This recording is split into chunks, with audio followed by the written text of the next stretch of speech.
அப்போனா அது நல்ல கதையாக தான்ப்பா இருக்கும் அப்படின்னு தோணும். ஸோ முதல்ல வந்துட்டு குரு சோமசுந்தரம் சார் இந்த படத்தில் இருக்காங்க அப்படின்னோடனே எனக்கும் படம் நல்லா இருக்கும் போல இருக்கே அப்படின்னு தோணுச்சு. ஸோ அந்த நம்பிக்கை நமக்கு கொடுத்துருக்க நிறைய படங்களை நம்ம ஜிகிர்தண்டால வர பார்த்துருக்கோம், மின்னல் முரளி, இந்த மாதிரி நிறைய படங்கள்ல நம்மளை பிரமிக்க வச்ச குரு சோமசுந்தரம் அவர்கள் சில வார்த்தைகள் பேசினாரு. அழைக்கிறேன்.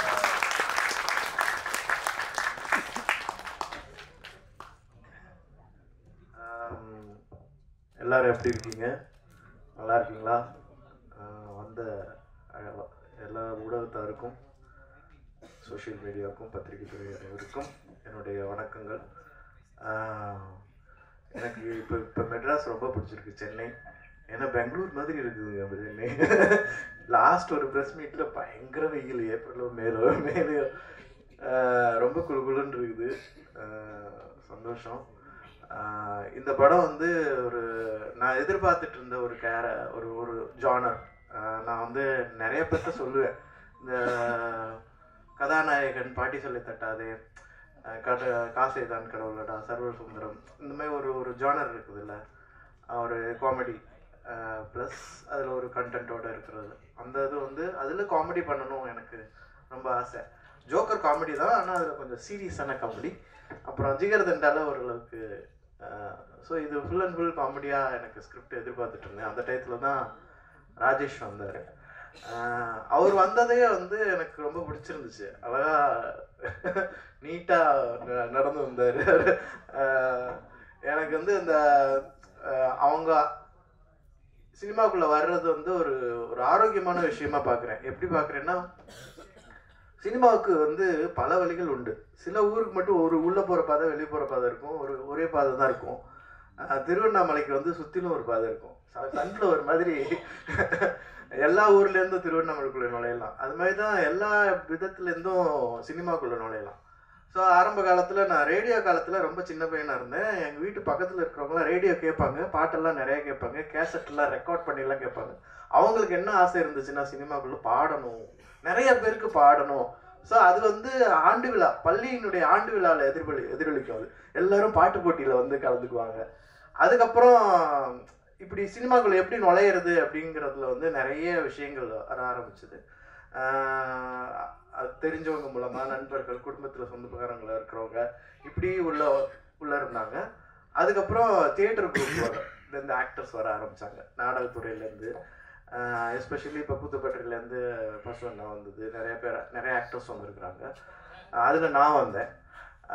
அப்புறம் வந்து ஷார்ட் ஃபிலிம் எடுக்க வர்றது, அதாவது நாளை இயக்குனர் அப்படின்னு ஒரு ப்ரோக்ராம் வந்து சினிமா உலகத்தில் வந்து வேற ஒரு வழியை வந்து உண்டு பண்ணுச்சு உள்ளே வர்றதுக்கு. ஏன்னா டைரக்டராக உள்ளே வரணும்னா இன்னொரு டைரக்டர் அசிஸ்டண்ட் ஆகணும், அப்புறம் ஒரு படம் பார்க்கணும், 4-5 படம் ஒர்க் பண்ணணும், அப்புறம் ப்ரொடியூசரை பார்க்கணும், கதை சொல்லணும். அதுலேருந்து வந்தாங்க. அப்புறம் டிவி மீடியாஸ்லேருந்து வர ஆரம்பித்தாங்க, ஆங்கர்ஸ் வர ஆரம்பித்தாங்க. மியூசிக்கில் அதாவது மியூசிக் சேனல்ஸில் வந்து அதை ஆங்கர் பண்ணவங்களாம் வர ஆரம்பித்தாங்க சினிமாக்குள்ளே. இப்போ வந்து சோஷியல் மீடியா, யூடியூபர்ஸ் வந்து உள்ளே வர்றாங்க. அது வந்து ரொம்ப, அதாவது இன்னொரு பாதை ஒன்று கிரியேட் ஆகிருக்குது. அது வந்து ரசனையை மாற்றும்ல. இப்போ வந்து வேற ஒரு ஆளை ஒரு இடத்துல போட்டோம்னா, இப்போ நாங்கள் என்ஜினியரிங்கில் வந்து எல்லாம் பண்ணி முடிச்சுட்டு செக்கிங்க்கு என்ஜினியரிங்கே தெரியாத ஆளை கூப்பிட்டு காமிப்போம். அவனுக்கு பட்டுன்னு தெரியும், ஏய் இது என்னது எப்படி கேட்பான். அப்போ ஐயோ இவ்வளோ பெரிய மிஸ்டேக். அது மாதிரி ஒரு புதிய ஒரு டீமு, புதிய ஒரு களத்துலேருந்து வர்றவங்க. அதாவது யூடியூப்ங்கிறது ஒரு சின்ன ஃபோன்லேருந்து பெரிய ஸ்க்ரீன் வரைக்கும் பார்க்கக்கூடியது. கொஞ்ச நேரம் தான் கொடுக்கப்படணும், அதிக நேரம் கண்டென்ட் யோசிக்க முடியாது. கண்டென்ட்டை ஸ்ட்ராங்காக சொல்லணும், வேகமாக சொல்லணும், எஃபெக்டிவாக சொல்லணும், அதில் மியூசிக் ஆட் பண்ணணும். இவ்வளோ வேலைகளை வந்து ஈஸி பண்ண, அதாவது ஒரு டெக்னாலஜி வந்து ஈஸியாக்கி, அடுத்து அவங்க வந்து எல்லாரும் விரும்புகிறது சினிமா தான். ஏன்னா சினிமாவுக்கு ஒரு பவர் இருக்குது. சினிமா இஸ் வெரி, உங்களை வந்து என்னதான் சினிமாப்பா அப்படிங்கிற மாதிரி. ஏன்னா நான் மதுரையிலேருந்து வந்தேன், அது வந்து சினிமா ஹப்பு. அது சினிமா தான் மதுரையில் சினிமா வெறியர்கள் அந்த மாதிரி இருந்தவங்க. ஸோ அவங்கள வந்து வந்திருக்கிறாங்க, ராஜேஷ், அவங்க பிரசன்னா, அவங்க டீமு. ஸோ அவங்களுக்கு வந்து நல்ல வரவேற்பு நீங்கள் கொடுக்கணும். இந்த படமும் ரொம்ப ரொம்ப ரொம்ப நல்ல படம், எனக்கு ரொம்ப பிடிச்சிருந்துச்சு. காமெடி ப்ளஸ் மணிகண்டன் அவரை பார்க்கும்போது எனக்கு ஃபஸ்ட்டு விக்ரம் வேதா தான் எனக்கு அந்த இன்ஸ்பெக்டர் கேரக்டர், போலீஸ் கேரக்டரில் பார்த்துட்டு அப்புறம் காலால பார்த்தேன், நல்ல ஆக்டர். நாங்கள் ஃப்ரெண்ட்ஸ்லாம் பேசிகிட்டு இருக்கோம், ஏய் மணியன் கூட எனக்கு ஒர்க் பண்ணணும் ஆசை. அப்போ தான் ராஜேஷ் இந்த ஸ்டோரி கொண்டு வந்திருந்தார். எனக்கு ரொம்ப சந்தோஷமாக இருந்தது அந்த கேரக்டர் பண்ணுறதுக்குள்ள. சான்வி முதல்ல அவங்கள பற்றி சொல்லிட்டாங்க. தெலுங்கு தெரியாட்டினாலும் ரொம்ப சின்சியர் ஆக்டர். அவங்க வந்து அதை படித்தாங்க, டைலாக்ஸ் எல்லாம் மனப்படம் பண்ணி அதை வந்து டவுட்ஸ் கேட்டு ரொம்ப நல்லா பண்ணியிருக்கிறாங்க. இந்த படத்தில் நிறையா நக்லைட்ஸ் டீம்னுடைய மெம்பர்ஸும் நடிச்சிருக்கிறாங்க. அப்புறம் நக்லைட்ஸ் நிவேதா நடிச்சிருக்கிறாங்க, எனக்கு ஜோடி அதில் வராங்க. அவங்க நிஜமாலுமே நல்லா நடிக்கிறாங்க. ஒரு மாதிரி எனக்கு வந்து புதிய ஆட்களோட புதிய டீமு அவங்க எப்படி படத்தை பார்க்குறாங்க அப்படிங்கிறத வந்து எக்ஸ்ப்ளோர் பண்ணும்போது எனக்கு ரொம்ப பிடிச்சிருந்துச்சு இந்த team. Especially the producer, very kind producer. என்ன சார் உங்களுக்கு எது வேணுமா அது வேணுமா எல்லாம் கேட்டு வசதி பண்ணி கொடுக்குறவர். ரொம்ப நல்லா வந்திருக்குது படம். அப்புறம் வந்து ரொம்ப ரொம்ப thanks for Vaisakh music director. அவரை நான் முன்னாடி மீட் பண்ணியிருக்கேன். மீட் பண்ணிவிட்டு நான் அவர் பூஜையில் வந்து புதுசாக பார்க்குற மாதிரி பார்த்து பேசிகிட்டு இருக்கிறேன். அவர் என் ஃப்ரெண்டுக்கு ஃபோன் பண்ணி அவங்க எனக்கு ஃபோன் பண்ணி, ஏய் நீ தான் அங்கே பார்த்தி அந்த வைசாக் தான். ஓ அப்படியா? ஸோ அவர் ரொம்ப நல்லா, அந்த பாடல் ரொம்ப நல்லா இருக்குது. 2 பாடல்களுமே நான் கேட்ட வரைக்கும் ரொம்ப நல்லா இருக்குது. அதுக்கப்புறம் ஜீரோ பேலன்ஸ் ஹீரோ, அதுவும் செம்மையாக இருக்குது பாட்டு. அப்புறம் சினிமோட்டோகிராஃபர், அவரை பார்க்கும்போதெல்லாம் எனக்கு வந்து ஹிந்தி படத்தில் இன்னொரு துணை கேரக்டர் வரும் பார்த்தீங்களா, ஹம்மாக்கு கைன்ல இன்னொரு கேரக்டர், அந்த மாதிரி ஒரு தோற்றம் இருக்கிறவர். ரொம்ப ரொம்ப ஈஸியாக இந்த படத்தை வந்து மூவ் பண்ணி கொண்டு போனார் அவசியம் சினிமோட்டோகிராஃபராக. எனக்கு அவங்க கூட ஒர்க் பண்ணதில் ரொம்ப சந்தோஷம், ரொம்ப நன்றி.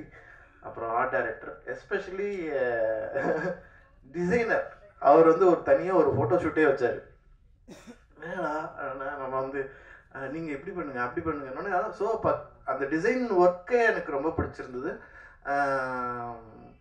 அதாவது ஒரு கண்டென்ட்டை, ஒரு கதையினுடைய கண்டென்ட்டை எப்படி சொல்கிறது வெளியில் பார்க்கும்போது, அந்த அந்த இந்த இந்த ஜீப்பு இருக்காட்டும், எலியும் தக்காளி அப்புறம் எலியும் இருக்கிறது, அது வந்து எனக்கு எப்படி இருந்துச்சுன்னா ராஜ்கிரண் சாருடைய தக்காளி மாதிரி இருந்துச்சு. தக்காளி என்கிட்டயே மோத பார்க்குறான்னு எலிய,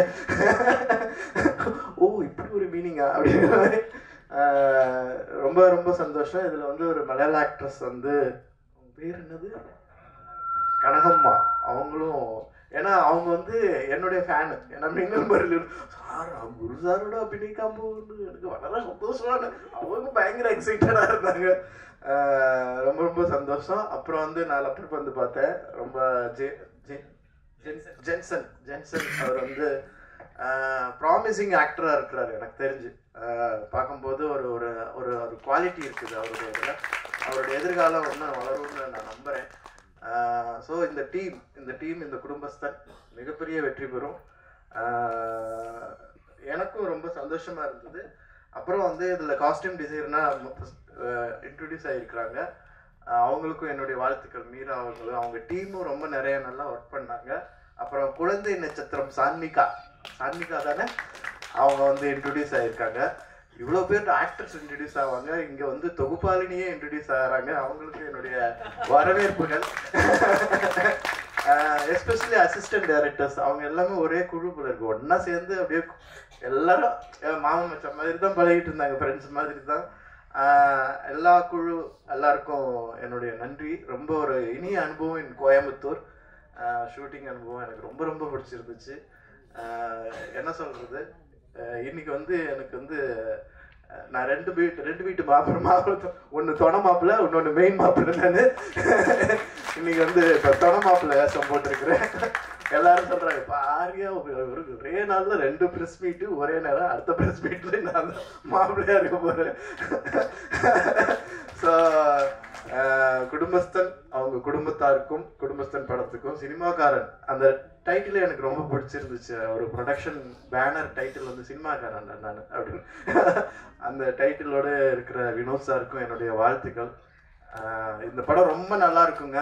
அதாவது இப்போதான் சொன்னாங்க, எல்லாரும் காமெடியை எதிர்பார்க்குறாங்க போல இருக்கு. இப்போ மதகஜ ராஜா கூட நல்லா ஓடுது, ஒரு சேஞ்சஸ் வருது அப்படின்னு நிறைய பேர் பேசிட்டாங்க வெளியில்.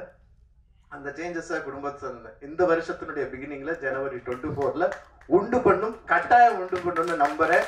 நீங்க அதை வந்து ப்ரமோட் பண்ணி இதை வந்து எல்லாருக்கும் ரீச் ஆக வைக்கணும்னு வேண்டி கேட்டுக்கிறேன். வந்திருக்கிற ஊடகத்தார் எல்லாருக்கும் என்னுடைய நன்றிகள்.